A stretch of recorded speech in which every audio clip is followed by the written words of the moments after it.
Victor loved his girlfriend Christina very much. They had been dating for several months, and recently they had started discussing marriage. In fact, Christina had become Victor's fiancée, and everything seemed fine for them to start preparing for their life together. However, something had been bothering Victor lately. He noticed that Christina would have secretive phone conversations and sometimes disappear without explanation. On one hand, he could understand that she might be feeling nervous and in need of some time off for a few days, but the problem was that she wouldn't tell Victor where she was going. This made the groom suspect that he might be deceived. At the same time, he couldn't openly confront her about it because he didn't want to spoil the wedding and ruin their relationship. Victor came from a wealthy family, but he didn't consider himself a spoiled brat. He knew how to value and count money and didn't allow himself to spend it recklessly. For example, some of his acquaintances from affluent circles would give their loved ones luxurious cars as gifts. Victor saw such gestures as show-off and bravado, and he turned out to be right, because relationships in such cases usually didn't end well. The girls, being involved with such guys, would only indulge in luxury and demand increasingly expensive gifts. In his youth, Victor lost his parents in a car accident, and his upbringing was taken care of by his grandfather, Petr Borisovich. He taught his grandson to be wise, and at the same time instilled in him frugality, despite Victor being able to afford not to worry about money thanks to a successful business that brought in good income in memory of his deceased parents. His grandfather wouldn't allow him to squander money left and right and created a financial safety net for his future. In light of this, Victor began to doubt his fiancée. Too many factors were coming together. Victor remembered how his grandfather always planned several moves ahead, so he said, "You must be able to penetrate into another person. Imagine yourself as a chess player and determine the next move to become a king." His grandfather taught him many things, primarily to see through people. It could be said that Petr Borisovich literally instilled this science in him, but he had been gone for 2 years. That's why, armed with his grandfather's instructions and advice, Victor decided to test Christina and made arrangements with a family friend who worked as a head of a private clinic to accommodate him for some time. Victor planned to organize an effective hospitalization of Andrei Yevgenyevich and did everything possible to ensure that Victor wouldn't feel lonely. At the same time, the godson's request came as a surprise to him. "Are you sure this will help?" Andrei Yevgenyevich asked. "I think so," Victor replied. "At least, that's how I feel." "You know your actions, how should I put it?" The head of the clinic wanted to continue but hesitated. "Well, don't finish it." Victor wanted to say something cynical, but instead he said that word. "To be honest, yes," Andrei Yevgenyevich nodded. "I just haven't encountered such a situation. My Luba and I have been together for almost 30 years, and we've never had any reasons for mistrust." "Exactly, you've been together for 30 years, Victor supported him. "And I'm about to start a family, and I want to know if my bride has any secrets from me. I told you what's been happening with her lately, didn't I?" "Yes, I remember." The head of the clinic nodded. "Well, let's try as we agreed, but if anything goes wrong, it's not my fault. I don't want Christina to hate me for the rest of her life." "Great, Andrei Yevgenyevich. Thank you." Victor shook his hand. The head of the clinic instructed the staff to assign a separate room for Victor. He intentionally didn't inform the personnel that the patient was someone close to him, so as not to disrupt the investigation. When Christina received a call from the head of the clinic, she was at a party, and it seemed that she wasn't even concerned about something happening to her fiancé. Upon learning from Andrei Yevgenyevich that Victor was in a coma, Christina hurried to come. She was greeted by the administration and escorted to the room. The head of the clinic entered the room with her. The patient lay unconscious on a special functional bed.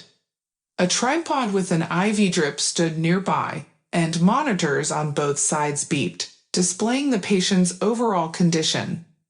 Christina covered her mouth with her hand, and Andrei Yevgenyevich thought she was about to cry. He took a handkerchief from his lab coat pocket and handed it to her. "Take it. That mascara will smudge all over your face." "Thank you, I don't need it. I've already pulled myself together," Christina declined. "Doctor, how did this happen?" "He passed out in the car." "How did he get here?"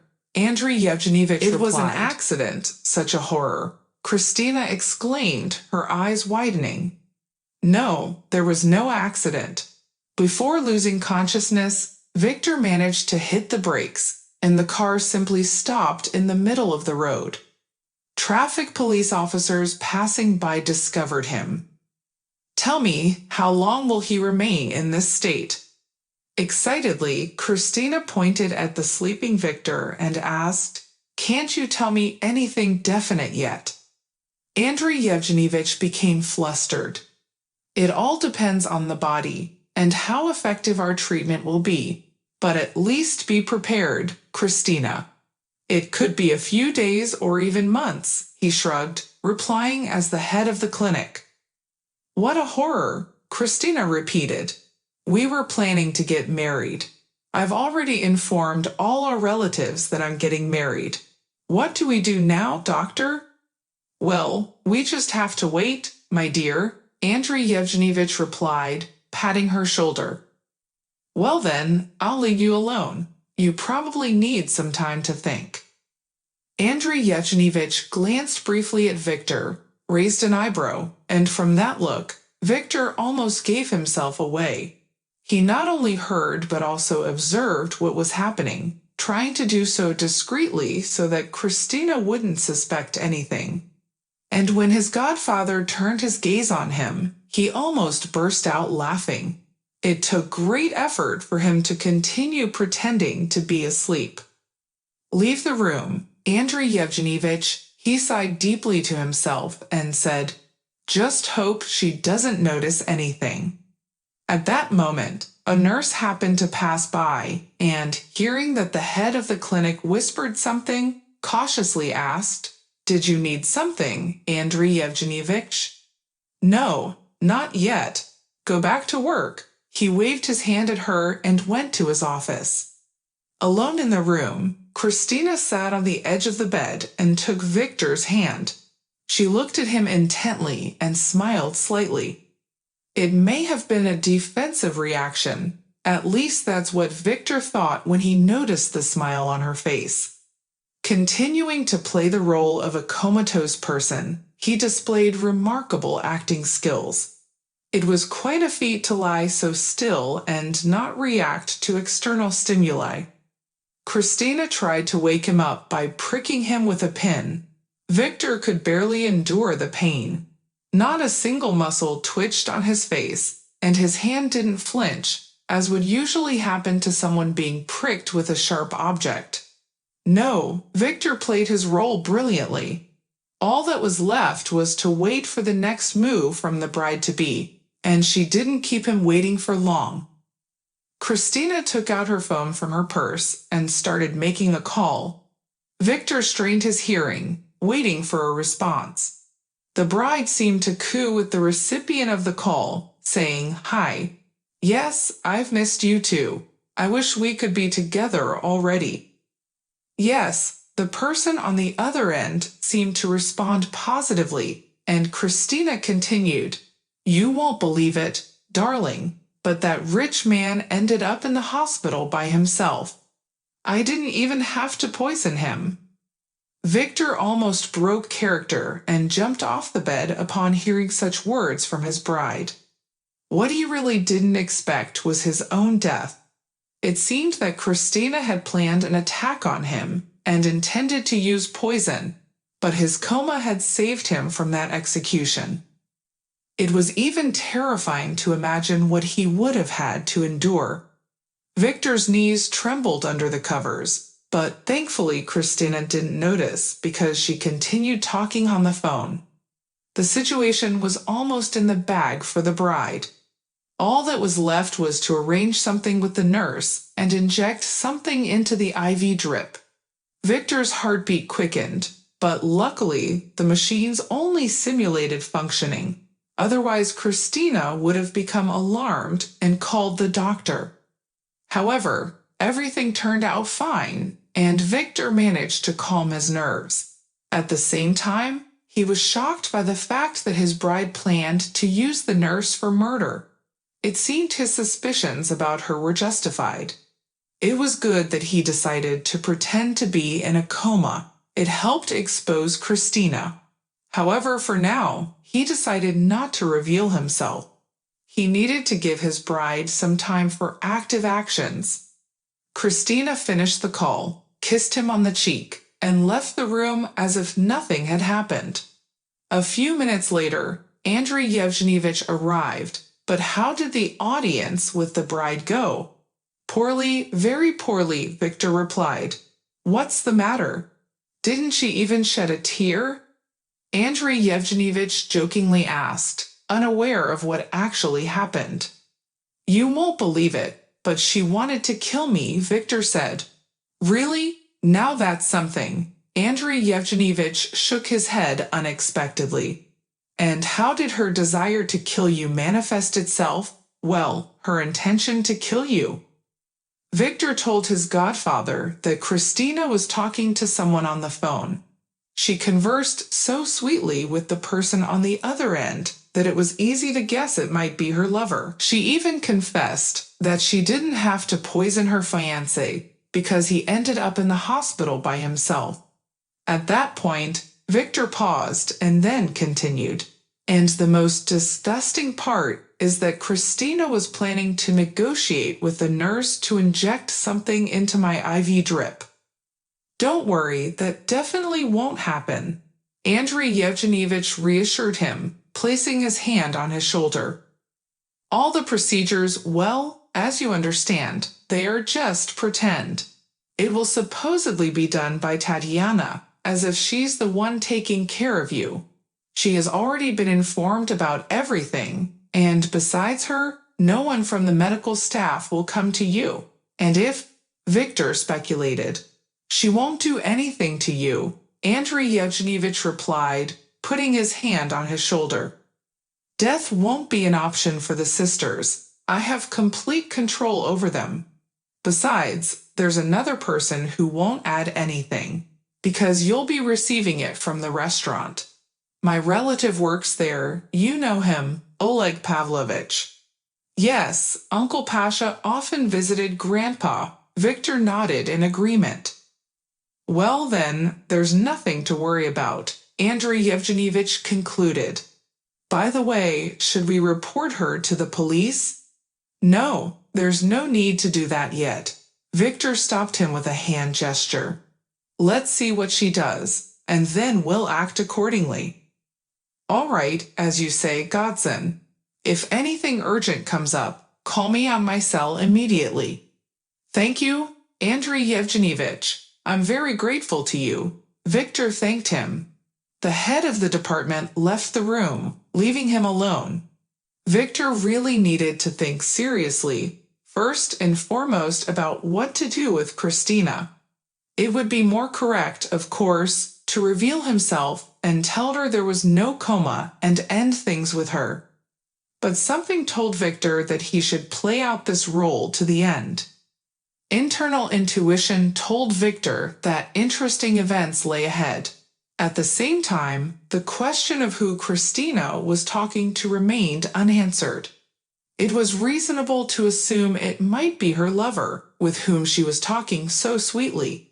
However, Victor also speculated on another possibility. The person on the other end of the line could be an accomplice of his bride, and in that case, the situation was heating up. Because instead of her, that person would agree to eliminate Victor, and no one would suspect a thing, as everyone was expecting actions from Christina. Pondering this, Victor prepared himself for any turns of events, and meticulously inspected all the food delivered to him from the restaurant in the clinic. There was a laboratory, and Nurse Tatiana would send it for analysis, but nothing suspicious was found, and Victor ate everything calmly. Several days had passed since Christina last visited him. She hadn't shown up again, which made him think that his bride was plotting something. In the tedious anticipation of her next move, Victor decided to hire a detective. There was one agency in town where his acquaintance Dmitri worked.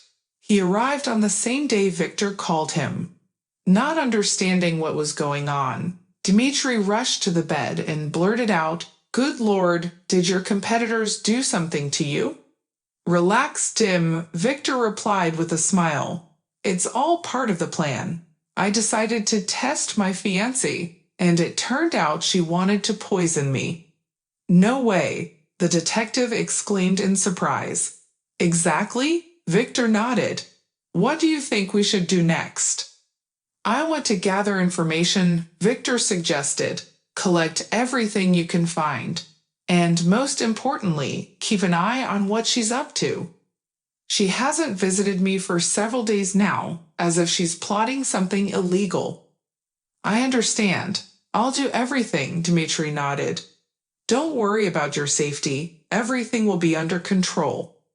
"Yes, my godfather is watching over me." Victor waved it off.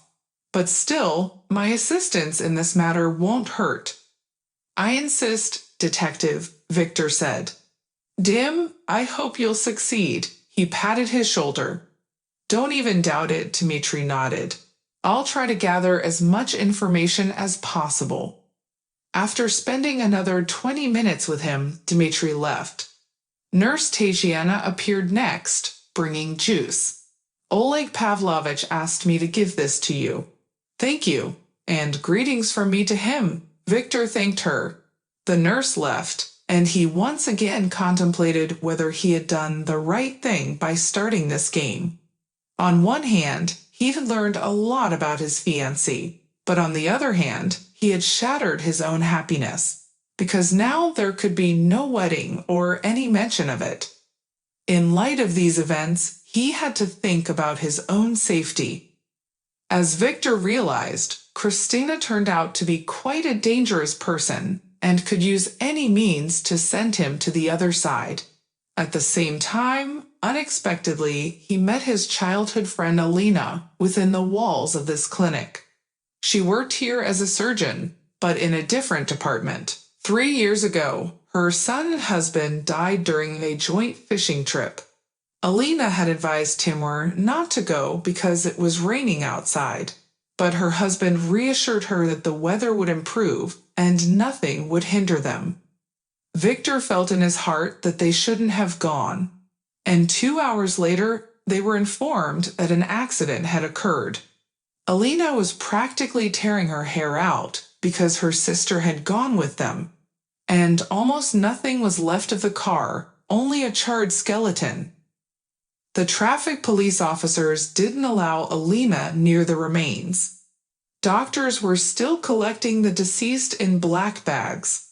3 days later, the funerals took place. Alina barely held herself together during the farewell ceremony. Her sister Svetlana was always by her side, not leaving her for a step after the funerals.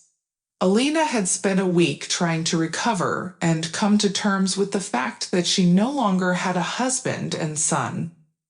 Having become a widow, she vowed never to have relationships with anyone again. In her eyes, all men simply ceased to exist. Regarding Victor, they had a teenage romance during their school years that didn't lead to anything. They dated, spent time together, and helped each other with homework. But after school, their paths diverged, and their communication ceased completely. Alina became a medical school student and decided to pursue a career in medicine. She had always been fascinated by chemistry and biology since her school days, and her teachers predicted a future as a top-notch specialist, if not a great scientist. Almost everything came true, and Alina secured a position as a surgeon. When she learned that Victor was in their clinic, she hurried to visit him. And to her surprise, instead of finding a comatose patient, she discovered a perfectly healthy and lively man. Naturally, she had an immediate question, and how should I understand this? I'll explain everything, Victor replied. You see, I started having doubts about my fiancée, Christina. She has been behaving strangely lately, and recently I found out that she wanted to kill me. Are you serious? Alina asked, astonished. Absolutely. That's why I had to pretend to be a comatose patient. Well, you came up with an original way, Alina said, trying to hold back her laughter. And here I was, rushing to your room like a madwoman, thinking you were really in a critical condition, she added, blushing slightly. I understand, Victor smiled, and in his mind, he thought, it seems she hasn't forgotten about me. These thoughts indicated that Victor believed there was a mutual attraction between them, and he wasn't mistaken. Alina offered not only to participate in his charade, but also to take care of him. And the first thing she did was start bringing food from home. As a result, Victor had to decline the restaurant services, but he didn't regret it one bit because Alina was an amazing cook. In the end, he realized that he had developed feelings for her as well. Memories of their school years and moonlit dates flooded back. Victor was even glad that everything turned out this way. However, he couldn't stop anxiously waiting for updates from Detective Dmitri, who promised to provide a report soon. Dmitri's voice had an unsteady tremor, which didn't bode well. Victor found time to spend with Alina in the secluded areas of the clinic, usually in the evenings when the entire medical staff was occupied with their own tasks or watching their favorite TV shows. During this time, Victor believed that Christina would typically be visiting nightclubs, so they weren't afraid of her showing up. After a few days, the detective arrived with preliminary information, and his expression made it clear that he didn't have good news. After taking a sip of water from the glass on the bedside table, Dmitri spoke. I want to warn you, Christina is keeping an eye on your condition. What makes you say that? Victor frowned. I've been observing her for a long time and documenting all her moves, the detective replied. Once I saw Christina with a lawyer. Well, what of it? Victor asked. Maybe she wanted to make a prenuptial agreement. If only it were that simple, Dmitri said, his voice filled with concern. I investigated and found out that this lawyer was digging into information about your business. I have a feeling that Christina is after your money. Interesting, Victor crossed his arms and mused while pacing the room. So you're saying she hired a lawyer to take away my fortune. But I haven't figured it all out yet. That's not all I wanted to tell you, the detective interrupted. Christina was seen with another man. They were engaged in a lively discussion, but I couldn't hear what they were saying because I couldn't get close. They are likely involved in an intimate relationship. In other words, they're lovers. Perhaps you're right, Victor said thoughtfully. She was on the phone with someone at that time, and maybe it was the same man you saw. We need to find out as much as we can about him and their plans. I'm already working on it, the detective replied. But it takes time. Christina rarely appears in public, and it's impossible to get close to her. She has become suspicious and constantly changes her routes. Then she must be plotting something serious, Victor said. You need to hurry. or we may be too late." The detective promised to speed up the investigation, but Victor was disappointed with the information he received. He didn't expect Christina to attempt taking away his business, especially considering she didn't know if her fiancé would return or not. The doctors had said it could take months. Christina must have decided to accelerate events to avoid ending up with nothing. Victor wanted to take the risk and expose his cards by inviting Christina to his room, but following Alina's advice, he decided to wait a little longer. Besides, Christina hadn't made any attempts to get rid of him yet. She continued to see another man and consult with lawyers while the detective carefully documented all these details. Unfortunately, he had little information to share. Several more days passed, and nobody bothered or killed him, or rather, no one came or attacked him. It seemed as though the bride and her lover had changed their minds. However, a sense of fear still lingered, and Victor expected a twist at any moment. Unable to bear it any longer, he decided to end this comedy by calling off the detective. Victor instructed Nurse Tatiana to call Christina and urgently summon her to the clinic. She was unhappy about having to interrupt important matters. She had just begun laying the groundwork to take over her fiancé's business, and now she received an urgent invitation to the clinic. Christina expected to see anything but Victor's resurrection. His return to reality was not part of her plans. Christina hoped that the doctors hadn't made a mistake, and that Victor should have spent at least a few months in a coma. With these thoughts in mind, she arrived at the clinic.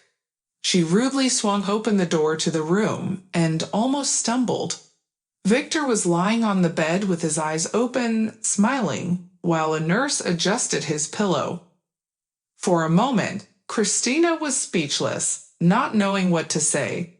Then Victor took charge of the situation and said, "Well, hello there, my dear. You must have missed me while I was forcibly asleep." "I can't believe my eyes. The wonders medicine can do," Christina managed to respond. "That's not all. I heard they're even resurrecting the dead," Victor decided to joke. "But in my case, they wouldn't have had to do anything." Christina didn't understand what that meant. "I wasn't in a coma," Victor replied. "And why did you need to do this?" "You see, I had doubts about your trustworthiness," Victor continued his story. "You frequently disappeared without explaining where and why, secretly talking to someone on the phone. Those were my personal matters," Christina tried to evade. "Yes, that's true," Victor nodded. "But lately there have been excessive expenses and suspicious actions on your part. So I decided to pretend to be a catatonic patient." He told her everything she already knew, especially about the phone call in the hospital room, the meetings with another man, and her attempts to take over his business, including her intention to poison Victor. Step by step, he presented the facts, confirming that he had been surveilling her.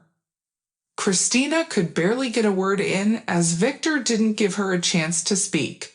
He was furious with her and didn't hold back. Finally, he finished presenting evidence of her infidelity and suspicious behavior. Taking a deep breath, Victor asked, "But now, what do you have to say about all of this?" Christina was initially taken aback, not expecting such assertiveness, but then she gathered herself. She straightened up and sharply replied, "I can say a lot if you're willing to listen." "Well, I'm all ears," Victor said, frowning. "Yes, you ruined my life," Christina began. "You broke everything. Look at you, not deserving to be a millionaire. Why is everything happening to you and not me?" After these words, Christina burst into tears and sat on the chair where the nurse had recently been sitting. Tatiana, who had stepped away from the bed, realized that Victor was no longer in danger, but as a precaution, she removed all sharp and cutting objects. She didn't completely close the door, still having some concerns. Meanwhile, Victor was in shock after listening to Christina's story. He couldn't believe that his deceased father turned out not to be his biological father. There had always been a certain strangeness in their appearances. His parents were both Victor blonde, didn't pay much attention to it at the time. On the other hand, there were relatives with a similar hair color, and Victor thought he inherited some genes from them. At that moment, it seemed that his bride wasn't lying when she told him about it. Victor got off the bed and approached Christina. "I didn't know," he said, placing his hand on her shoulder. "To be honest, I purposely looked for you to seek revenge. I had to pay to gather information and find out your exact location. After your father left with you to another city to start over and succeeded, he built a business, provided for you, but forgot about me," Victor replied, sighing heavily. "But let's not forget that you wanted to kill me. Forgive me, but I was on the edge," Victor tried to explain. "Christina, it was as if something took over me, and I didn't understand what I was doing. Thankfully, things didn't escalate too far because of the distance between us," she said, tears streaming down her face as she sat on a chair. Nurse Tatiana stepped away from the bed, realizing that Victor was no longer in danger, but as a precaution, she removed all sharp and cutting objects. She left them alone in the room, but didn't fully close the door, still harboring some concerns. Victor approached Christina, placing his hand on her shoulder. "I didn't know. Honestly, I deliberately sought you out for revenge. I had to pay to gather information and find out your exact location. But your father, he left with you to another city to start over, and he succeeded. He built a business, provided for you, but he forgot about me," Victor sighed heavily. "But let's not forget that you wanted to kill me. I'm sorry, but I was on the edge." Christina wiped her tears gently and asked Victor, "I will consult lawyers today to prepare the transfer of half of my fortune. But this is more than I had anticipated." Victor waved his hand dismissively. "I don't need anything that belongs to others. Besides, by law, you have the right to start a business. However, I have one request for you." "What is it?" Victor replied, making it clear that he cared about her well-being. "Use this fortune wisely," he said. "I hope you understand what I'm trying to say," he added. "Yes, I do," Christina nodded and left the room. Victor felt a heaviness in his heart. While things seemed to have cleared up, many unanswered questions arose, especially regarding his father. Why did he, even though not his biological father, abandon his daughter without support? He couldn't have been unaware that his first family also needed money. Something was amiss, and it appeared that the problem lay with Christina's mother. His father wouldn't have simply left his first wife and child without a reason. Victor remembered how his father, Nikolai Sergeyevich, held him and his mother in high regard. He would go to great lengths to provide for them, ensuring they lacked nothing, and there was never a day without a gift. Nikolai Sergeyevich didn't spare any expense, a testament to his respect for family values. Soon, lawyers prepared the necessary documents and called Victor. He went to the office, where Christina also arrived, alone without the man the detective had seen with her. Victor didn't inquire about his whereabouts and simply signed the agreement to divide the spheres of influence in the business. However, Christina suggested giving him the final say. She wasn't well-versed in trade and preferred to receive dividends only. Victor agreed to her proposal, as it was mutually beneficial. He remained the de facto owner of the farm, but shared the profits with Christina. This arrangement allowed him to run the business peacefully, without worrying that his stepsister would suddenly bring it to ruin. Victor honestly shared a portion of the inheritance with Christina. They buried the hatchet, which had been hanging over them like the sword of Damocles. His stepsister swore she hadn't intended to send him to the other side. Yes, at first, such thoughts crossed her mind, but then she realized that there would be severe consequences. Most likely, at some point, the fear of losing her freedom outweighed any malicious intentions. Victor forgave Christina, but warned her not to engage in any machinations. In addition, he transferred a portion of the money he inherited from his father to her account. Together, they visited his father's grave, where he was buried next to his mother. Christina stood at the grave, weeping and whispering something to herself, seemingly trying to communicate with the father who abandoned them many years ago. After all these events settled down, Victor continued to see Alina. They enjoyed their time together, despite her vow to avoid other men.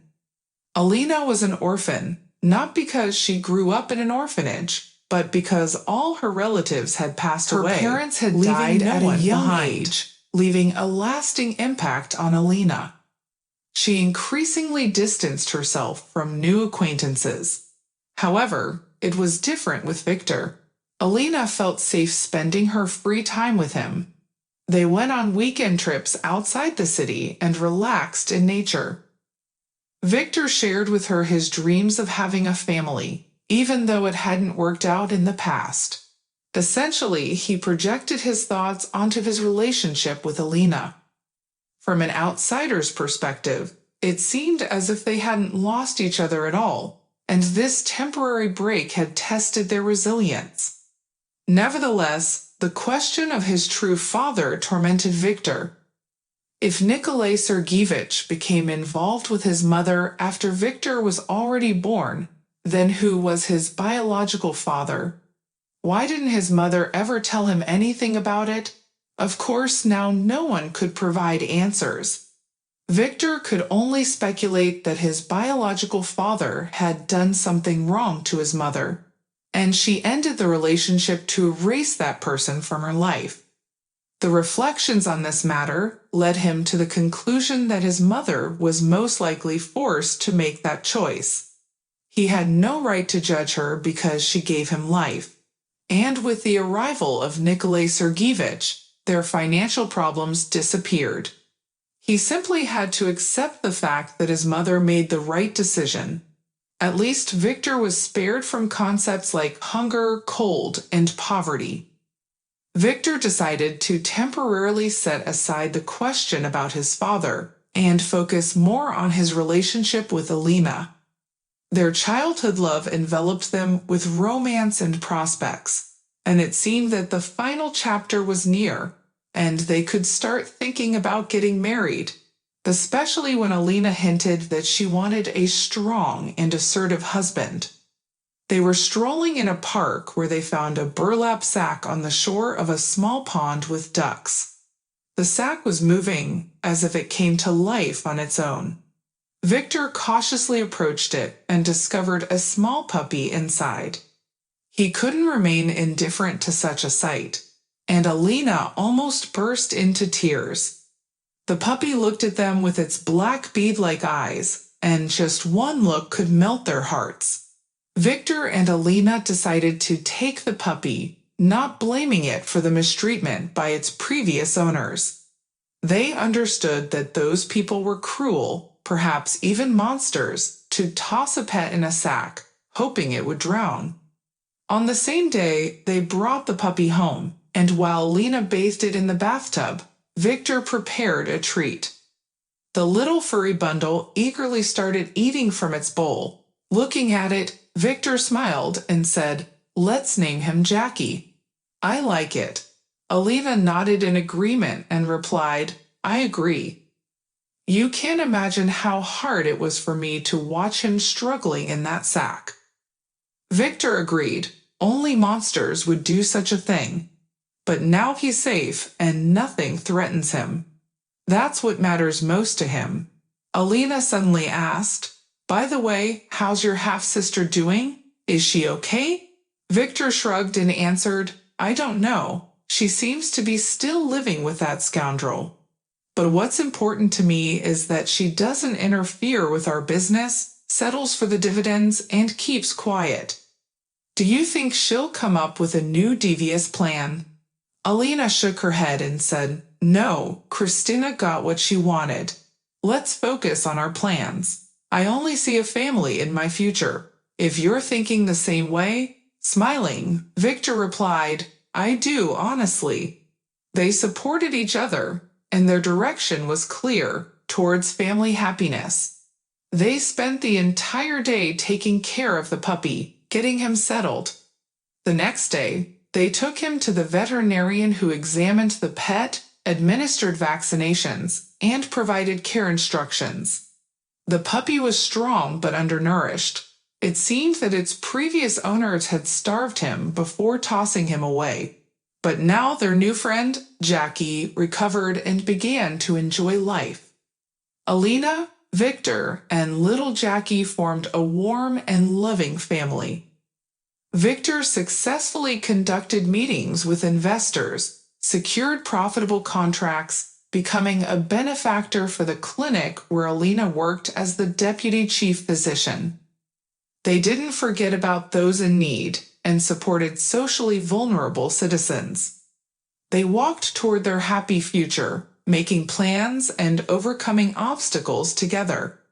Andrei Yevgenyevich highly appreciated his godson's aspirations. Gradually, Victor and Alina's life gained new meanings, leading them to an important decision. Recently, Victor had intended to propose to Alina. He had already bought engagement rings in advance and selected a country house as the location for the proposal. However, these plans had to be postponed because one day Alina came home feeling distraught. Victor set up a treat on the table and asked, "What happened? Do you have some problems at work?" Alina hesitantly replied, "I was powerless in the face of an unexpected situation." They brought a man straight from the streets to us.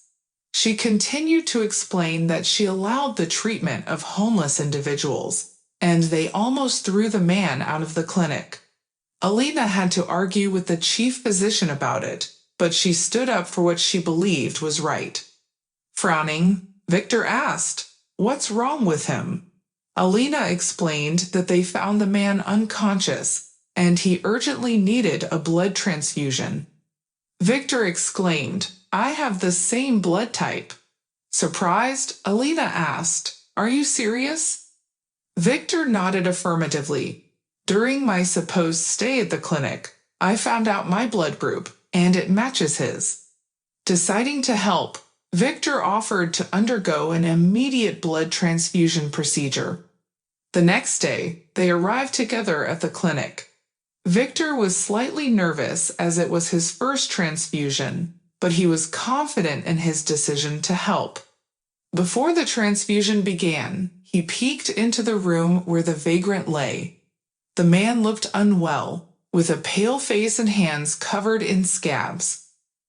The transfusion procedure went smoothly, and a few hours later, Victor returned home. Alina stayed at the clinic, filling out paperwork.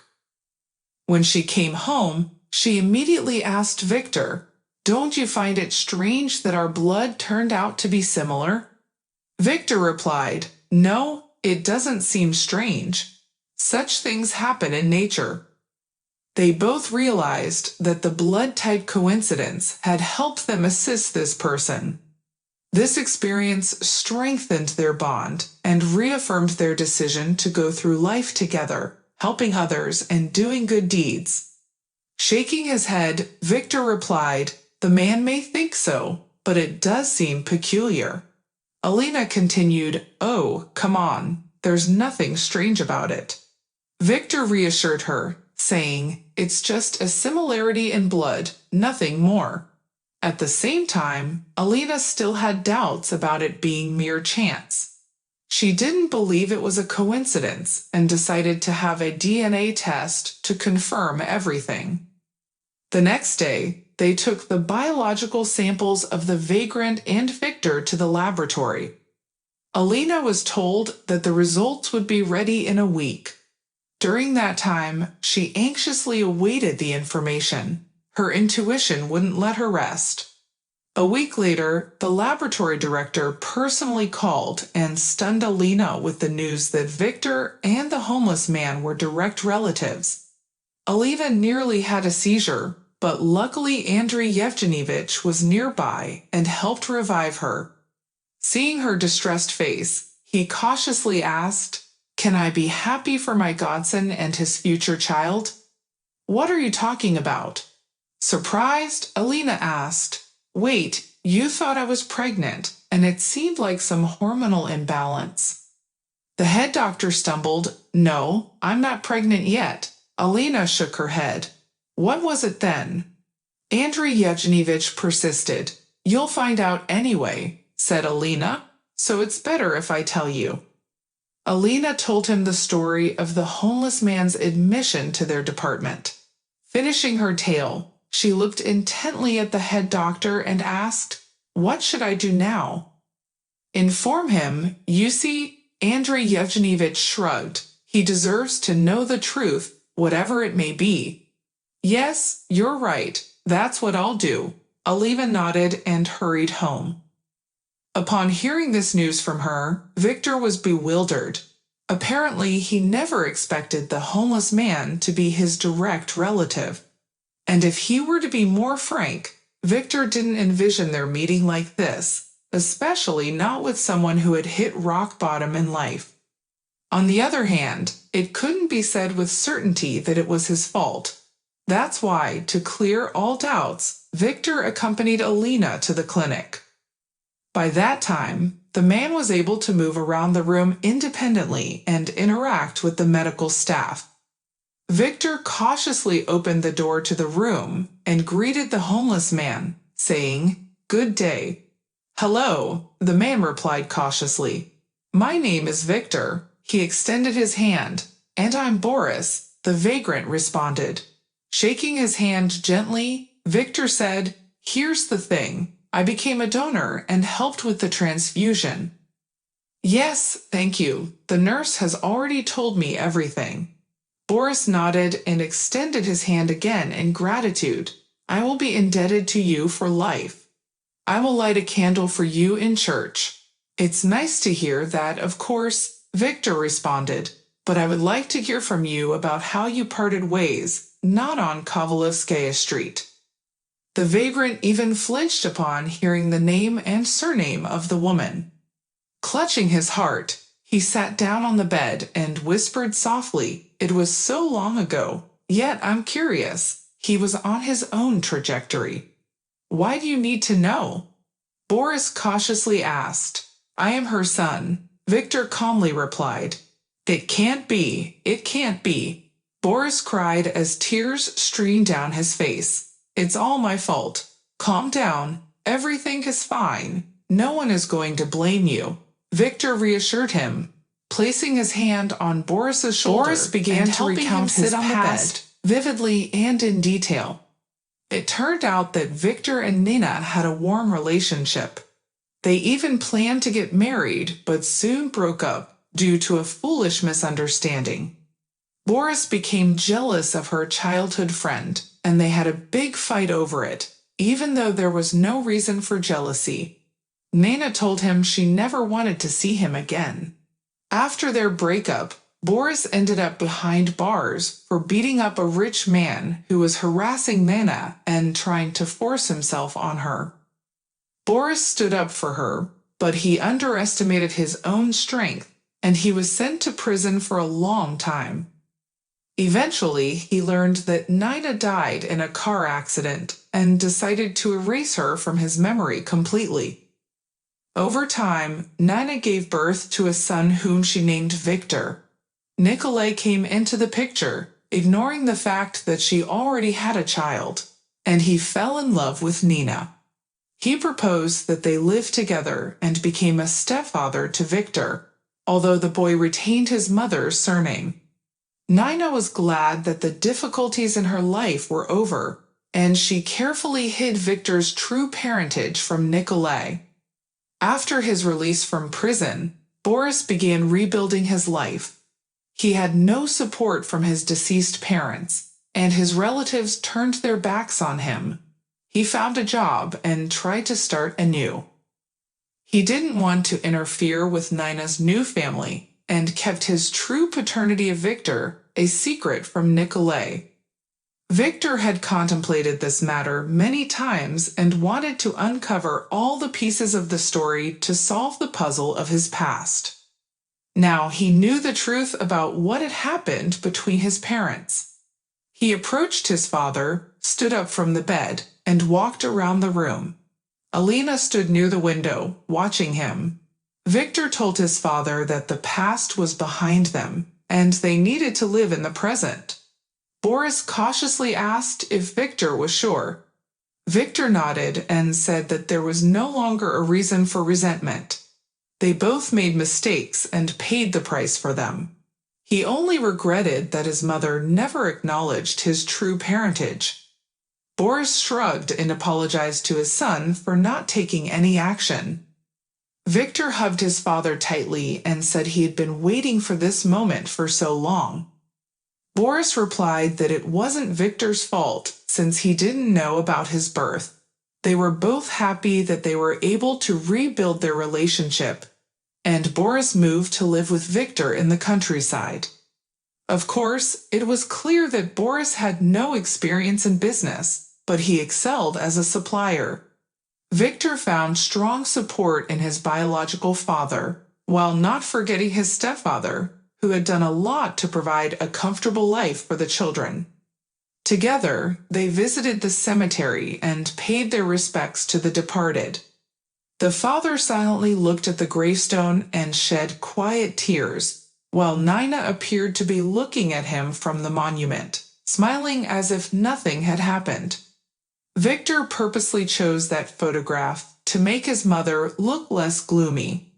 Life took on new colors, and soon Victor proposed to Alina. The engagement rings finally had their moment, and everything happened exactly as he had planned in the countryside home.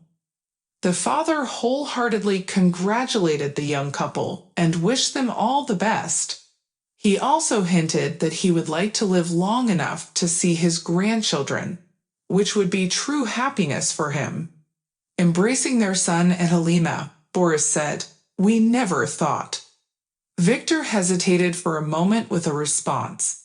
"But anything can happen. What do you say, beloved?"